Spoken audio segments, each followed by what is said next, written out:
సునీత గారు రీల్ పెట్టారు, దానికి ఆన్సర్ ఈ రీల్. సో లాస్ట్ వరకు చూడండి. సునీత గారు మీరు చెప్పారు, ఫస్ట్ నేను పాయింట్ వైజ్ వెళ్తాను. సో ఫస్ట్ పాయింట్ ఏంటంటే, మీరు చెప్పారు చిన్నప్పటి నుంచి చూస్తున్నాను, ఒళ్ళో కూర్చోబెట్టుకున్నాను అని చెప్పారు. ఇప్పుడు నేను ఎలా చేయాలి అని కూడా అన్నారు. సో లేదు, నేను ఇప్పుడు నన్ను ఒళ్ళో కూర్చోబెట్టుకోమని నేను అడగలేదు. నాకు ఆ minimum respect as a human, as a singer ఇవ్వమన్నాను. అండ్ మీరు రీల్లో ఎంత బాగా మాట్లాడారో రియల్లో కూడా అంతే బాగా మాట్లాడుంటే ఇవన్నీ అయ్యేదే కాదు మ్యామ్. సో అదొకటి. పాయింట్ నెంబర్ 2, నాకు కన్సిస్టెన్సీ లేదని కూడా చెప్పారు. చిన్నప్పుడు ఎలా పాడావో ఇప్పుడు అలా పాడట్లేదు అని కూడా చెప్పారు. Okay, that's your opinion, I totally respect that. So నేను దాని మీద ఏం మాట్లాడట్లేదు. సో ఇప్పుడు మీరు అన్నారు కదా నేను పూర్తిగా సాంగ్ సెలెక్షన్ విషయంలో మాట్లాడలేదని. సో మ్యామ్, మాకు ముందే రైట్స్ ఇవ్వడం జరిగింది, షెడ్యూల్ 1 ముందే. So Aditya Music, Saregama, T Series, Mango Music, so ఏవి మాకు ఇచ్చిన రైట్స్. మేము ఈ రైట్స్ లో నుంచే సాంగ్స్ చూసి ఇచ్చాం వాళ్ళకి. సో నా సాంగ్స్ రిజెక్ట్ చేసిన కారణం అయితే రైట్స్ ప్రాబ్లం కాదు. దేనిలో కూడా జరిగిందో చెప్తాను. ఇది రాఘవేందర్ రావు గారి ఎపిసోడ్ లో ఆయన చేసిన మంచి డివోషనల్ మూవీస్ నుంచి నేను మంచి డివోషనల్ సాంగ్స్ ఇచ్చాను లిస్ట్ లో. ఇస్తే కాల్ చేసి ఇలాగా ఇది డివోషనల్ రౌండ్ కాదు, ఇలాంటి సాంగ్ ఎవరిచ్చినా కూడా మేము ఇవ్వము అది ఇది అన్నారు Suman sir from Gnapika production house. So call చేసి చెప్పారు. ఇంకా I had no choice, but వేరే ఇంకా సాంగ్స్ దొరికిన సాంగ్స్ అన్ని పంపించాను లిస్ట్ లో. బట్ చూస్తే ఒక అమ్మాయి మాత్రం అదే డివోషనల్ సాంగ్ పాడింది. అండ్ తను కూడా ఎన్ని పిచ్చింగ్ ఇష్యూస్ చేసినా మళ్ళీ అదే మంచి కామెంట్స్ ఇచ్చారు, దట్స్ ఫైన్. అండ్ షార్ప్ పాడుతుంటే మీరేమో సైగలు చేశారు. Instead of pointing that out in the judgement మీరు అది చేయలేదు. మరి ఇదేంత ఫేవరెటిజం కనిపిస్తుంది, అందరికీ కనిపిస్తుంది ఈ పాయింట్ లో. అండ్ మీరు ఇది ఆన్సర్ చేయండి, ఎందుకు సైగలు చేశారు జడ్జ్మెంట్ లో చెప్పకుండా, ఇది ఒక్కటి ఆన్సర్ చేయండి మ్యామ్. అండ్ జడ్జ్మెంట్ గురించి మాట్లాడుతున్నాం కాబట్టి ఈ యొక్క ఎపిసోడ్ లో Ilaiyaraaja sir, SPB sir episode లో మీరు ఒక పాటకి లేకుండానే ముందే జడ్జ్మెంట్ ఇచ్చి వెళ్లారు. కన్యాకుమారి అనే పాటకి మీరు ఆ రోజు ఏదో ఎక్కడికో వెళ్ళాలి అని ఆ పాట వినక ముందే మీరు కామెంట్స్ ఇచ్చేసి వెళ్ళిపోయారు. అది ఎలాంటి కామెంట్ అయినా, ఒరిజినల్ సాంగ్ గురించి అయినా ఏదైనా కూడా జడ్జ్మెంటే. సో మీరు ఇలా చెప్పేసి వెళ్ళిపోయారు సాంగ్ వినకుండానే. సో అదొకటి.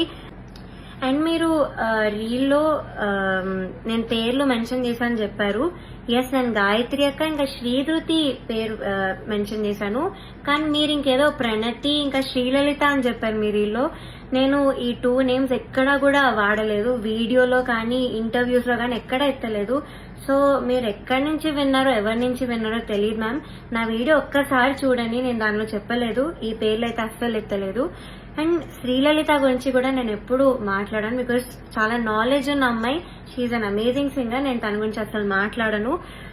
సో నా యాక్చువల్ క్వశ్చన్ కి మీ ఆన్సర్ రాలేదు, విచ్ ఇస్ లిరిక్స్ మర్చిపోయిన వాళ్ళు ఎందుకు టాప్ లో ఉన్నారు. I also give you the songs. చమ్కీ లాంగీలేసి పల్లవి స్టార్టింగ్ అయితే తను మర్చిపోయింది, అది మీరు కామెంట్స్ లో చెప్పలేదు. అండ్ సీతారామచరితం దానిలో కూడా లిరిక్స్ మర్చిపోయారు, అది కూడా మీరు కామెంట్స్ లో చెప్పలేదు. And the third thing is, చేతుల మీద రాసుకొని వస్తే అదొక కామెడీ థింగ్ లాగా పోర్ట్రే అయింది, కానీ ఒక కాంపిటీషన్ మీరు అలా చెయ్యలేదు. అట్లీస్ట్ మార్క్స్ లో అయినా మీరు అక్నాలెడ్జ్ చేసి ఇస్తారేమో అనుకున్నాను, కానీ చూస్తే వాళ్ళందరూ కూడా టాప్ లో ఉన్నారు లాస్ట్ లో. ఇక్కడ చాలా డిస్క్రిమినేషన్ కనిపించింది మ్యామ్, వెరీ హర్టింగ్. బికాస్ మేము ఆ పాటలకి అంత లిరిక్స్ ఉన్న పాటలు, ఎస్పెషలీ మన భారతంలో నేను పాడాను, అండ్ అదర్ సాంగ్స్ కూడా డైలాగ్స్ కూడా ఉన్నాయి. మన భారతం అనే పాటలో చాలా చాలా లిరిక్స్ ఉండే, కానీ మేము అక్కడ లిరిక్స్ కరెక్ట్ పాడే వాళ్ళు కూడా మర్చిపోకుండా, మేమందరం అంత హార్డ్ వర్క్ చేసుకునే అందరు సింగర్స్ కి తెలుసు ఎంత కష్టమో లిరిక్స్ గుర్తుపెట్టుకోవడం తక్కువ డ్యూరేషన్ లో. సో మేమంతా హార్డ్ వర్క్ చేసి ఆ స్టేజ్ మీద లైట్స్ కి టెన్షన్ లో మర్చిపోకుండా పాడడానికి అంతా ట్రై చేసి పాడాక కూడా మీరు మర్చిపోయిన వాళ్ళకి చేతి మీద రాసుకొని వచ్చిన వాళ్ళని అంత అప్రిషియేట్ చేస్తే మాకు డెఫినెట్లీ హర్టింగ్ ఉంటుంది ma'am. It's very very discriminating. So ఇంకొకటి, మీరు మ్యాంగో మ్యూజిక్ వాటి గురించి మాట్లాడారు కదా మ్యామ్. ఫస్ట్ థింగ్ వచ్చేసి, నాకు మా గురువు గారు నిహాల్ కొండూరి గారు ఆయన కంపోజిషన్ లో, అది మీరు పాడిన ఆయన కంపోజిషనే.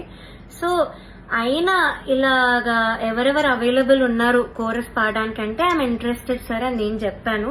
సో నాకు ఆపర్చునిటీ అలా వచ్చింది. సో ఇంకొకటి ఏంటంటే మీరు అన్నారు నిన్ను మీ మదర్ని సేఫ్గా పంపిమని నేనే చెప్పాను అని. మ్యామ్ ఫస్ట్ థింగ్ మా మదర్ రాలేదు ఆ రోజు, మా మదర్ని అలో కూడా చేయలేదు, నేను ఒక్కదాన్ని వచ్చాను. నాతో పాటు మీ అసిస్టెంట్ అక్క వచ్చారు, బికాజ్ అక్క ఇక్కడే ఉంటారంట ఇంటి పక్కన, అందుకే వచ్చారు. So my mother was not there ఆ రోజు, వేరే వాళ్ళ ఒక మదర్ వచ్చారు. సో నన్ను పికప్ చేసుకున్నప్పుడే మా మదర్ కిందకు వచ్చి అక్కతో అయితే చెప్పారు, నైట్ ప్లీజ్ డ్రాప్ చేసి వెళ్ళండి, ఇది మాత్రం నేను రిక్వెస్ట్ చేస్తున్నాను మిమ్మల్ని అని అడిగితే ఓకే అన్నారు అక్క. సో అలా మా మదర్ ముందే అడిగారు డ్రాప్ చేయమని. ఆ రోజు చాలా లేట్ అయింది, స్టార్ట్ అవ్వడమే చాలా లేట్ అయింది, నాకు చాలా ఫీవరిష్ కూడా ఫీవర్ ఉండే చాలా ఆ రోజు. సో వెళ్ళేటప్పుడు అక్క మాత్రం నన్ను డ్రాప్ చేసి వెళ్లారు అని చెప్పారు కూడా, మా ఇల్లు మీ ఇంటి పక్కనే, సో అందుకే నాకు కుదిరిందని కూడా చెప్పారు. సో నాకు ఆపర్చునిటీ అయితే అలా వచ్చింది మ్యామ్, త్రూ మై గురువు గారు నిహాల్ కొండూరి సార్. ఇది కూడా అన్నారు, నువ్వు ఇదెందుకు చెప్పలేదు, నాకే నేను నీతో వచ్చి మాట్లాడాను క్లాసికల్ రౌండ్ లో అని చెప్పారు. సో ఓకే నేను ఇది మాట్లాడాలి, దీని గురించి చెప్పాలి. సో ఏమైందంటే నేను పాడలేను పల్లవైన అనే పాట పాడాను క్లాసికల్ రౌండ్ లో. యాజ్ మ్యామ్ చెప్పినట్టు క్లిక్ ఒకటి వెళ్ళింది, మృదంగం ఒకటి వెళ్ళింది. So I had to follow click follow అయి నేను పాడాను, ఐ డెంట్ మిస్ ఎనీ స్వరం. కానీ మిస్ అవ్వకపోయినా కామెంట్స్ లో ముగ్గురులో ఒక జడ్జ్ నుంచి నాకు అక్కడ స్వరం పోయింది కదా, తప్పులు అవుతూ ఉంటాయిలే అన్న కామెంట్ వచ్చింది. సో అది మార్క్స్ మీద ఎఫెక్ట్ అవుతాయేమో అని నేను అప్సెట్ అయ్యాను. ఆఫ్ కోర్స్ అప్సెట్ అయ్యాను, కాంపిటీషన్ ఉన్నప్పుడు నా ప్లేస్ లో ఎవరైనా అప్సెట్ అవుతారు అని మేబీ మీరు చెప్పినట్టు బీయింగ్ 19 year old నా ఏజ్ కూడా ఇష్యూ ఏమో, బట్ నేను అప్సెట్ అయ్యాను. అండ్ అప్సెట్ అయ్యాక ఏమైందంటే నేను ఆర్కెస్ట్రా వాళ్ళ దగ్గరికి వెళ్ళాను, ప్రొడక్షన్ వాళ్ళ దగ్గరికి వెళ్ళాను, మెంటర్స్ దగ్గరికి వెళ్ళాను. సార్ ప్లీజ్ మీరు ఈ జడ్జెస్ కి పాస్ చేయండి, నా తప్పు లేదు అక్కడ, కానీ కామెంట్స్ అలా వచ్చేసా నాకు కొంచెం భయం వేస్తుంది మార్క్స్ లో పడుతుందేమో అని. సో ఇది నేను అన్నిసార్లు వెనకాల పెడితే వాళ్ళు వచ్చి మీకు చెప్పారు, అది మీరు విన్నారు, నేను చూసా వాళ్ళు చెప్పేటప్పుడు మీరు విన్నారు, దెన్ మీరు రియలైజ్ అయ్యి వచ్చి నాతో మాట్లాడారు, అది నేను చూసాను మ్యామ్. సో అంతేగాని మీరు వచ్చి మీరు రియలైజ్ అయ్యి నేను అప్సెట్ కనిపిస్తున్నాను అయితే మీరు మాట్లాడలేదు. అప్పుడు కూడా మీరు ఎలా మాట్లాడారంటే ఊరికే అప్సెట్ అయిపోతున్నారు అన్న వేలో మీరు మాట్లాడారు, ఐ స్టిల్ రిమెంబర్. అండ్ మీరు ఇంకో మాట అన్నారు మ్యామ్, అన్నిటికంటే హర్ట్ఫుల్ ఉన్న మాట అది నాకు, రోడ్ మీదకి వచ్చి ఇంటర్వ్యూలు ఇస్తున్నాం అది ఇస్తున్నాం అని మీరు అన్నారు. ఒక 19 year old ని పట్టుకొని అనే మాట అయితే అది కాదు మ్యామ్. అండ్ నేను రోడ్ మీద ఇవ్వలేదు మ్యామ్, నేనేం ధర్నాలు చేస్తూ అలా చేయలేదు. ఫస్ట్ ఆఫ్ ఆల్ మా ఇంటి నుంచే జూమ్ ఇంటర్వ్యూస్ అటెండ్ అయ్యాను, అండ్ ఆఫీసెస్ కి వెళ్ళే నేను ఇంటర్వ్యూ ఇచ్చాను. సో రోడ్ మీద అయితే నేను I didn't create any nuisance. So మీరు ఆ మాట అనడం మాత్రం is very very wrong ma'am, I didn't expect that from you. And ma'am మీరు ఇంకొకటి అన్నారు, నేను ఏదో రెవల్యూషనరీగా ఏదో చేశాను, ఏదో మాట్లాడానని. సో అది కీరవాణి గారు ఇలా వెడ్డింగ్ షోస్ లో పాడే సింగర్స్ గురించి ఇలా అన్నారు కదా. సో నేను యాక్చువల్ స్టేట్మెంట్ ఏమన్నారో అది నేను చెప్తాను. వెడ్డింగ్స్ లో పాడే వాళ్ళు నా దృష్టిలో సింగర్స్ కాదు అని అయితే సార్ అన్నారు. సో అది మీరు సార్ ఒపీనియన్ అని కూడా అన్నారు రీల్లో. సో అది నాకైతే ఒక ఇన్సల్ట్ లా అనిపించింది మ్యామ్, బికాస్ ఫర్ ఎగ్జాంపుల్ అంటే ఒపీనియన్ కి ఇన్సల్ట్ కి చాలా డిఫరెన్స్ ఉంది. సో నేను దానికి ఎగ్జాంపుల్ కూడా ఇస్తాను.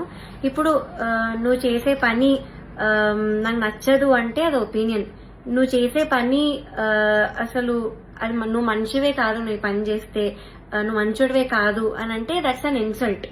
సో నాకు ఇది ఇన్సల్ట్ అనిపించింది and it's my opinion ma'am. Also మీరు ఒక వర్డ్ అన్నారు, ఓటమిని తీసుకోలేకపోతుంది అని. సో మ్యామ్ నేను ముందు చాలా రియాలిటీ షోస్ లో కూడా ఎలిమినేట్ అయ్యి వచ్చాను, అండ్ నేను ఎప్పుడు కూడా ఇలా వీడియో చేసి నాకు అన్యాయం జరుగుతుందని నేను ఎప్పుడూ పెట్టలేదు.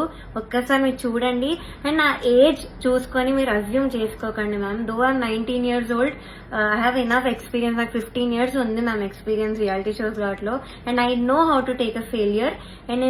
అండ్ నేను వీక్ పర్సన్ అయితే కాదు. చిన్న ఏజ్ నుంచే నేను చాలా హార్డ్ వర్క్ చేసి నా ఫ్యామిలీ రెస్పాన్సిబిలిటీ అంతా కూడా నేను తీసుకున్నాను. సో నాకు తెలుసు మెంటల్ ప్రెషర్ ఎలా హ్యాండిల్ చేయాలో, అన్నిటినీ ఎలా హ్యాండిల్ చేయాలో నాకు తెలుసు మ్యామ్. సో నేను చాలా స్ట్రాంగ్ గానే నించున్నాను ఇప్పుడు.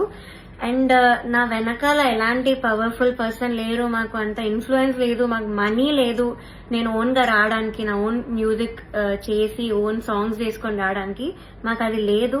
సో నేను అన్ని నా సోషల్ లైఫ్ కానీ నా స్టడీస్ అన్నిటినీ పక్కన పెట్టి మ్యూజిక్ ఇస్ మై ఎవ్రీథింగ్ అనుకుంటూ బతుకుతున్నాను. సో అలాంటి దానిలో ఇంజస్టిస్ జరిగినప్పుడు ఎవరికైనా ఉంటుంది మ్యామ్, ఇలా అప్సెట్ అవడం అనేది పక్కా ఉంటుంది. సో నేను మళ్ళీ once again I'm saying ma'am, you are a legendary singer. I was always a fan, I'm still a fan. మీరంటే నాకు చాలా చాలా అభిమానం యాజ్ ఎ సింగర్.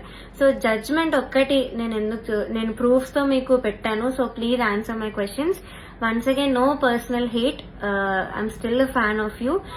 సో ఇది ఒక్కటి నేను చెప్పాలనుకున్నాను ma'am. Thank you so much.